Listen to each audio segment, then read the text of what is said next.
नमस्कार दोस्तों, राधे राधे। स्वागत है आपका मेरे इस चैनल माँ धर्म गंगा में। आज हम देवी महाभागवत पुराण के 6ठे अध्याय की कथा सुनेंगे।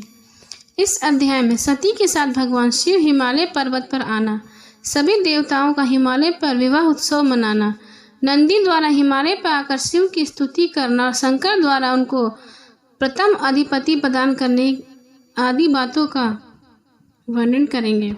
श्री महादेव जी बोले, हिमालय के श्रेष्ठ शिखर पर सती के साथ महादेव जी के आने पर सभी देवगण भी वहां पहुंच गए।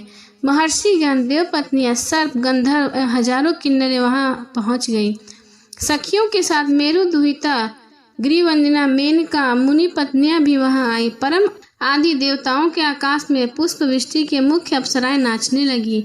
यह श्रेष्ठ गंधर्व गान करने लगे। सभी स्त्रियां समारोह पूर्वक विवाह के संबंधित मंगल कीर्तन करने लगे और सभी प्रथम गणों से प्रसन्न होकर भगवान शंकर सती को प्रणाम किया और वे ताली बजा बजा कर नाचने तथा गीत गाने लगे। तदुपरांत सभी श्रेष्ठ देवगण सती और देवेश भगवान शंकर को प्रणाम कर तथा उनकी अनुज्ञा प्राप्त कर अपने अपने स्थान को चले गए।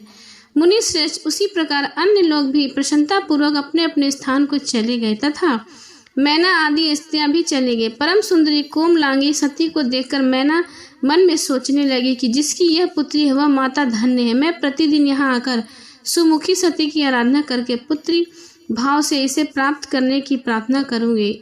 इससे संशय नहीं। इस प्रकार गिरिजा पत्नी मैना मन में विचार करके त्रिलोक माता अंबिका को कभी नहीं भूल पाए। शंकर प्रिय सती के घर प्रतिदिन आकर वह उनके प्रति परम स्नेह भाव से प्रीति बढ़ाने लगी। तदुपरांत एक बार बुद्धिमानों ने श्रेष्ठ ज्ञानी और शिव भक्त नंदी जो दक्ष की सेवा में थे वहां आए और उन्होंने भगवान महेश को भूमि पर गिरकर दंडवत प्रणाम किया। वो बोले, देवादिदेव प्रभु, मैं प्रजापति दक्ष का सेवक और ब्रह्मचारी दधीची का शिष्य हूँ, जो आपके प्रभाव को जानने वाले संत हैं। देवेश, आप मुझे मोहित मत कीजिए। मैं आपको साक्षात परमेश्वर और परमात्मा के रूप में जानता हूँ। मैं सृष्टि, स्थिति और सहंकारणी भगवती सती को मूल प्रकृति के रूप में जानता हूँ। इस प्रकार कहकर नंदी ने भक्तों पर कृपा करने वाले भगवान शंकर का अपनी परम भक्तिपूर्ण गिद्धवाणी से स्तवन किया। नंदी बोले, शिव, आप त्रिलोकी के आदि परम पुरुष हैं और समस्त जगत के सृष्टि पालन और संहार हैं। देव श्री वरदायक भवानीपति, आप ऐश्वर्य युक्त युवक, वृद्ध एवं एकमात्र ब्रह्मा हैं।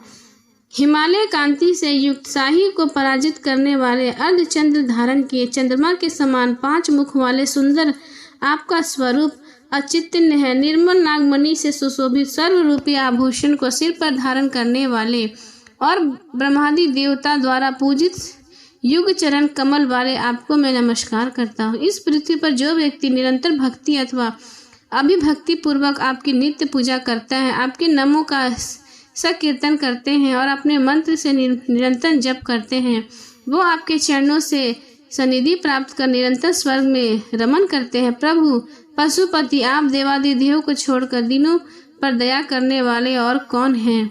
श्री महादेव जी बोले, मुने नंदी की ऐसी स्तुति सुनकर भगवान शंकर उसे बोले, नंदी, तुम्हारी क्या इच्छा है? मांगो, मैं तुम्हें देता हूँ। नंदी कहने लगे, जगदीश्वर, मैं आपके निकट रहना चाहता हूँ और आपकी आंखों से नित्य आपके दर्शन करना चाहता हूँ।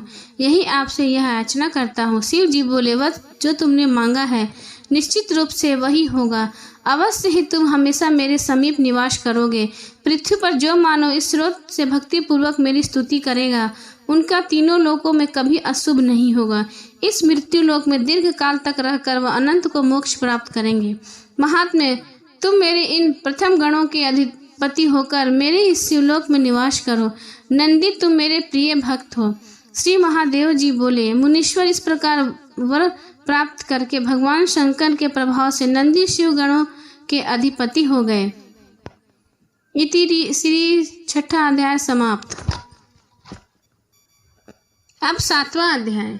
श्री महादेव जी बोले, नारद, भगवान शंकर भगवती सती को प्राप्त कर अत्यंत कामार्थ हो गए और उन्होंने प्रथम गणों तथा महाबलशाली नंदी से कहा, मेरी आज्ञा से यहाँ शीघ्र कुछ दूर जाकर तुम लोग देर तक स्थित हो जाओ।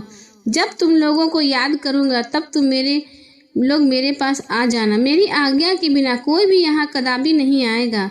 भगवान शंकर का यह वचन सुनकर वे सभी प्रथम गण उनका सानिध्य त्याग कर कुछ दूरी पर स्थित हो गए। महामुनि उसके बाद भगवान शंकर सती के साथ उस निर्जन वन में दिन रात यथारुचि रमण करने लगे। एक बार उन्होंने वन के फूलों को लाकर उनकी सुंदरता बढ़ाने के लिए एक माला बनाई तथा सती को समर्पित कर वह उत्साहपूर्वक उन्हें देखने लगे। कभी वे प्रेमवश खिले हुए कमल की तरह सती के सुंदर मुख को आदर पूर्वक हाथ से सहलाते और कभी इच्छा अनुसार पर्वत की कंदराओं में, कभी पुष्प वाटिका में तथा कभी सरोवर के किनारे रमण करते। इस प्रकार भगवान शंकर सती के अतिरिक्त तथा भगवती सती शिव के अतिरिक्त एक पल भी दूसरी ओर दृष्टि नहीं डालते थे। नारद भगवान शंकर भगवती सती साथ कभी कैलाश पर्वत पर चले जाते तो कभी उनके श्रेष्ठ हिमालय के किसी शिखर पर सती के साथ फिर पहुंच जाते।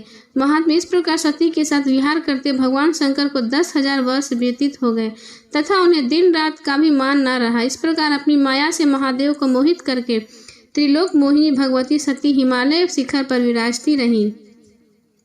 मेनका भगवती सती के पास नित्य जाकर उचित समय जानकर भक्ति पूर्वक निरंतर उन्हें पुत्री रूप में पाने की प्रार्थना करती रही। हिमवान की पत्नी मेनका ने शुक्ल पक्ष की महाअष्टमी के दिन उपवास पूर्वक व्रत का आरंभ किया। 1 वर्ष तक शुक्ल पक्ष की महाअष्टमी के दिन विधि पूर्वक भगवती सती की पूजा करके पुनः अष्टमी के उपवास करके व्रत का समापन किया। तब शंकर की भार्या सती ने प्रसन्न होकर यह अंगीकार कर लिया कि मैं आपकी पुत्री के रूप में अभिभूत होंगी, इसमें कोई संदेह नहीं। सती का यह वचन सुनकर मेनका का चित्त प्रसन्न हो गया। वे दिन रात सती का ध्यान करके हिमालय के भवन में रहने लगी। नारद वे दक्ष अज्ञानवश प्रतिदिन शंकर की निंदा करते थे और शंकर जी भी उन प्रजापति दक्ष को सम्मान का पात्र नहीं मानते थे। मुनि श्रेष्ठ शिव तथा प्रजापति दक्ष के बीच एक दूसरे के प्रति इस प्रकार का महान अभ्युक्त विनम्र हो गया। मुनि एक बार ब्रह्मपुत्र नारद ने दक्ष प्रजापति के यहाँ आकर उनसे यह बात कही, प्रजापति आप जिस महेश्वर की प्रतिदिन निंदा करते हुए आपके कुपित होकर जो करना चाहते हैं उसे आप सुन लीजिए। वे शिव अपने भूतगण के साथ आपके नगर में आकर भस्म तथा हड्डियों की वर्षा करके निश्चय ही कुल सहित आपका नाश कर देंगे। आपसे स्नेह के कारण ही मैंने आपसे यह बात बताया है, इसे आप कभी प्रकाशित न करें। अब आप अपने विद्वान मंत्रियों के साथ इसके उपाय के लिए विचार विमर्श कीजिए। ऐसा कहकर नारद आकाश मार्ग से अपने स्थान पर चले गए। इधर दक्ष प्रजापति ने सभी मंत्रियों को बुलाकर कहा, मंत्रीगण आप लोग तो सदा मेरे हित करने वाले रहे, किंतु मेरे शत्रु को क्रियापालक का किसी का भी ध्यान नहीं रहा। महर्षि नारद ने मेरे पास आकर ऐसा कहा, शिव अपने समस्त भूतगण के साथ मेरे पूर्व में आकर भस्म हड्डी और रक्त की वृष्टि करेगा, इसमें संदेह नहीं। तो फिर इस संबंध में मुझे इस समय जो करना हो सो आप लोग बतलाइए। महामुनि दक्ष की यह बात सुनकर वे सभी मंत्री भय से व्याकुल हो उठे और उसने यह वचन कहने लगे। मंत्रियों ने कहा, देवाधिदेव शिव ऐसा क्यों करेंगे? हम लोग उनकी इस अनीति का कारण नहीं समझ पा रहे हैं।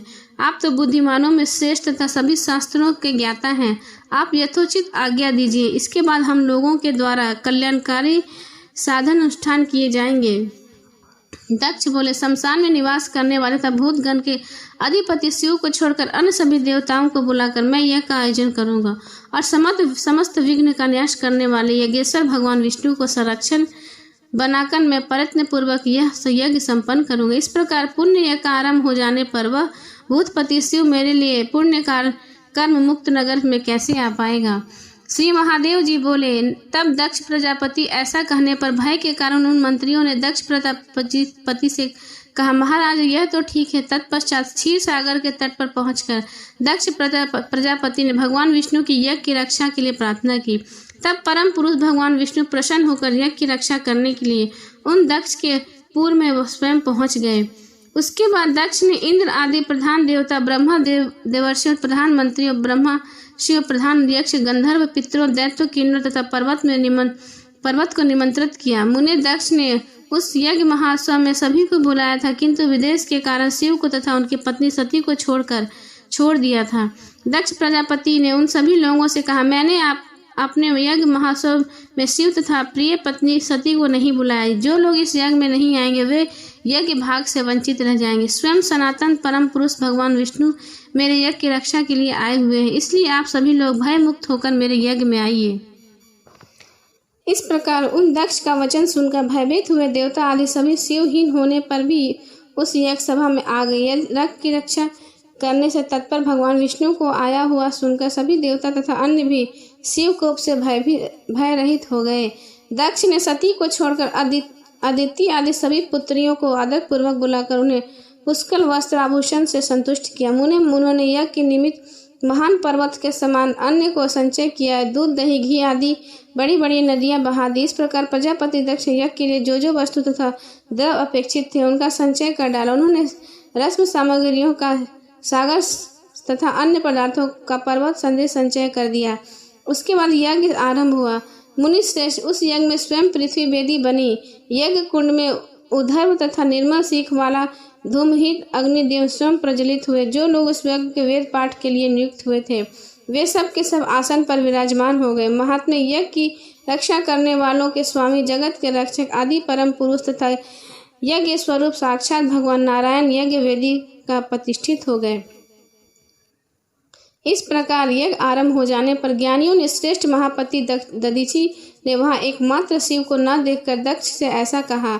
दधीचि बोले, महान बुद्धि वाले प्रजापति, आप जिस प्रकार यज्ञ कर रहे हैं वैसा ना तो कभी हुआ है और ना ही कभी होगा। ये सभी देवता इस यज्ञ में स्वयं साक्षात प्रकट होकर अपने अपने यज्ञ के भाग से आहुति ग्रहण कर रहे हैं।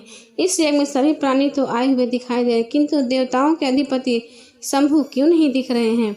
दक्ष बोले, मुनि श्रेष्ठ, मैंने उन्हें महेश्वर को यज्ञ में नहीं बुलाया, अंत वे इस पुण्य यज्ञ में दिखाई नहीं दे रहे हैं। दधीचि बोले, प्रजापति, जैसे विविध रत्नों से भली भांति विभूषित होने पर प्राण विहीन शरीर बिल्कुल सुशोभित नहीं होता, वैसे ही महेश्वर के बिना आपका यह यज्ञ शमशान की भांति दिखाई दे रहा है। दक्ष बोले, दुष्ट ब्राह्मण, तुम्हें यहाँ किसने बुलाया है और तुम यहाँ क्यों आए हो? तुम किससे पूछ रहे हो जो कि तुम इस प्रकार बोल रहे हो? दधीचि बोले, मैं तुम्हारे इस अनिष्टकारी यज्ञ में तुम्हारे द्वारा बुलाया जाऊं या ना बुलाया जाऊं, किंतु मेरी यदि बात मानो तो सदाशिव महादेव को बुला लो, क्योंकि शिवहीन किया गया यज्ञ फलदायक नहीं होता। जिस प्रकार अर्थ से रहित वाक्य, वेद ज्ञान से शून्य ब्राह्मण तथा गंगा से रहित देश व्यर्थ होता है, उसी प्रकार शिव के बिना यह यज्ञ निष्फल होता है। जैसे पति के बिना स्त्री और पुत्र के बिना गृहस्थ का जीवन व्यर्थ है, और जैसे निर्धनों की आकांक्षा व्यर्थ है, वैसे ही शिव के बिना यज्ञ व्यर्थ है। जिस प्रकार कुश विहीन संध्या वंदन, तिल विहीन तर्पण और हवि से रहित होम निष्फल है, उसी प्रकार शंभु विहीन यज्ञ भी निष्फल है। उसी प्रकार शंभु विहीन यज्ञ भी निष्फल होता है। जो विष्णु है वे महादेव और जो महादेव है वही स्वयं नारायण विष्णु है। इन दोनों में से कभी किसी में कोई भेद नहीं है। इस प्रकार जो इनकी निंदा करता है वह स्वयं ही निंदित होता है। इनमें किसी का भी निंदा करने वाले से दूसरा कभी प्रसन्न नहीं होता। शिव को अपमानित करने की कामना से युक्त होकर तुम जो यज्ञ कर रहे हो इस पे अत्यंत कुपित होकर शंभु तुम्हारा यज्ञ नष्ट कर देंगे। दक्ष बोले, संपूर्ण जगत की रक्षा करने वाले विष्णु भगवान जिस यज्ञ के रक्षक हैं, उस यज्ञ में शमशानवासी शंभु मेरा क्या कर लेगा? शिव प्रेम से रखने वाले वह शिव यदि मेरे यज्ञ में आए तो भगवान विष्णु अपने चक्र से तुम्हारे शिव को रोक लेंगे। दधीचि बोले, यह अविनाशी पुरुष भगवान विष्णु तुम्हारी तरह मूर्ख नहीं है, जो कि विमोहित होकर तुम्हारे लिए स्वयं युद्ध करेंगे। जिन विष्णु को तुम भगवान शिव की यज्ञ की रक्षा के लिए आया हुआ देख रहे हुए, जिस प्रकार यज्ञ की रक्षा करेंगे उसे तुम अपनी आंखों से शीघ्र देखोगे। श्री महादेव जी बोले, उन दधीचि की यह बात सुनकर क्रोध से अत्यंत लाल नेत्रों वाले दक्ष ने अपने अनुचरों से यह कहा, इस ब्राह्मण को यहाँ से दूर ले जाओ। मुनि श्रेष्ठ दधीचि भी उस दक्ष की बात पर हंस पड़े और बोले, अरे मूर्ख, तुम मुझे क्या दूर करोगे? तुम स्वयं ही अपने कल्याण से दूर हो गए हो। दुर्मति भगवान शिव को क्रोध से उत्पन्न दंड तुम्हारे सिर पर शीघ्र ही गिरेगा, इसमें कोई संदेह नहीं। ऐसा कहकर मध्यकालीन सूर्य के समान तेज संपन्न तथा क्रोध से लाल नेत्रों वाले मुनि श्रेष्ठ दधीचि सभा से मध्य से निकल गए। तत्पश्चात शिव तत्व को जानने वाले दुर्वासा, वामदेव, चवन, गौतम आदि समस्त ऋषिगण भी वहां से उठकर चल दिए। उन सभी ऋषियों के चले जाने पर दक्ष ने शेष ब्राह्मणों को दूनी दक्षिणा देकर महान यज्ञ का आरंभ किया। नारद सभी बंधु बांधवों से कहने पर भी उस दक्ष ने सती को यज्ञ के किसी प्रकार से नहीं बुलाया। उससे अत्यंत क्षीण पुण्य वाले दक्ष ने उस परा प्रकृति का घोर अपमान कर दिया। दक्ष प्रजापति तो उसी समय महामायारूपिणी जगदम्बा के द्वारा ठग लिए गए। इसके बाद गिरिराज हिमालय पर भगवान शिव के पास विराजमान सर्वज्ञ जगदम्बिका वह सब बातें जान गए और विचार करने लगे। मुझे पुत्री के रूप में प्राप्त करने के लिए गिरिराज हिमालय की पत्नी मैना विनम्रता पूर्वक प्रेम भाव से सच्ची भक्ति से के साथ मेरी प्रार्थना करती थी। मैंने उसे स्वीकार कर लिया था कि मैं उसके पुत्री के रूप में निसंदेह जन्म लूंगी। उसी प्रकार पूर्व काल में जब दक्ष प्रजापति ने पुत्री के रूप में पाने के लिए मुझे प्रार्थना की, तब मैंने उनसे कहा था कि जब मेरे प्रति आधार भाव कम हो जाएगा तब आपका पुण्य छीन हो जाएगा। उसी समय अपनी माया को आपको मोहित करके मैं निश्चित रूप से आपका त्याग कर दूंगी। तो अब वो समय आ गया है। इस समय मेरे प्रति अनादर भाव वाले दक्ष प्रजापति का पुण्य नष्ट हो चुका है। अंत अपनी लीला से उनका परित्याग कर मैं अपने स्थान को चली जाऊंगी। तदुपरांत हिमालय के घर में जन्म लेकर एकमात्र प्राण वल्लभ देवेश महेश्वर शिव को पति रूप में पुनः प्राप्त करूंगी। इस प्रकार अपने मन में विचार करके दक्ष पुत्री महेश्वरी सती उसके उस क्षण प्रतीक्षा करने लगी जब दक्ष यज्ञ का विनाश होगा। उसी समय ब्रह्मा पुत्र नारद दक्ष के घर से वहीं पर आ गया जहां भगवान शिव विराजमान थे। 3 नेत्रों वाले देवादिदेव शिव की 3 बार परिक्रमा करके नारद ने कहा, उस दक्ष ने आपसे उस महायज्ञ में सभी को बुलाया। देवता, मनुष्य, गंधर्व, किन्नर, नाग, पर्वत तथा अन्य जो प्राणी स्वर्ग, मृत्यु लोक तथा सरताल में हैं, उन सभी को बुलाया। केवल आप दोनों को नहीं बुलाया। उस प्रजापति दक्ष की पुरी को आप दोनों से रहित देखकर उसका परित्याग करके दुखी मन से मैं यहाँ आपके पास आया हूँ। आप दोनों वहाँ जाना उचित है। अब आप विलंब मत कीजिए। शिव जी बोले, हम दोनों वहाँ जाने का प्रयोजन ही क्या, जिस उनकी रुचि हो उसके अनुसार वे प्रजापति दक्ष अपना यज्ञ करें। नारद जी बोले, यदि दक्ष आपके अपमान की इच्छा करते हुए महान यज्ञ का संपन्न करते हैं तो इससे आपके लोगों के अनादर भाव उत्पन्न हो जाएगा। परमेश्वर यह जानकर आप या तो अपने यज्ञ का भाग ग्रहण कीजिए अथवा सुरेश्वर उस यज्ञ का ऐसा विघ्न डालिए ताकि वह संपन्न ना हो सके। शिव जी बोले, वहाँ ना मैं जाऊंगा ना ही मेरी प्रिय पत्नी जाएगी। वहां पहुंचने पर भी दक्ष मुझे यज्ञ में भाग नहीं देंगे। श्री महादेव जी बोले। तभी शिव जी ने ऐसा कहने पर महर्षि नारद ने सती से कहा, जग जननी, उस यज्ञ में आपका जाना उचित है। अपने पिता के घर यज्ञ महोत्सव में का समाचार सुनकर कोई कन्या धैर्य धारण करके भला कैसे रह सकती है। जो आपकी सभी दिव्य बहनें वे यज्ञ में आई हुई और दक्ष ने उन सभी को स्वर्ण आदि अनेक आभूषण प्रदान किए हैं। सुरेश्वरी जगदम्बिका अभिमान के कारण जिस प्रकार उन्होंने एकमात्र आपको नहीं बुलाया, उसी प्रकार आप भी उनके घमंड को नष्ट करने का प्रयत्न कीजिए। मान तथा अपमान के प्रति संभाव वाले परम योगी शिव ना तो उनके यज्ञ में जाएंगे और ना ही विघ्न ही पैदा करेंगे। तदुपरांत दक्ष की पुत्री सती को ऐसा कहकर महर्षि नारद शिव जी को प्रणाम कर पुनः दक्ष प्रजापति के घर चले गए। इसी तरह यह 7वां अध्याय समाप्त हुआ।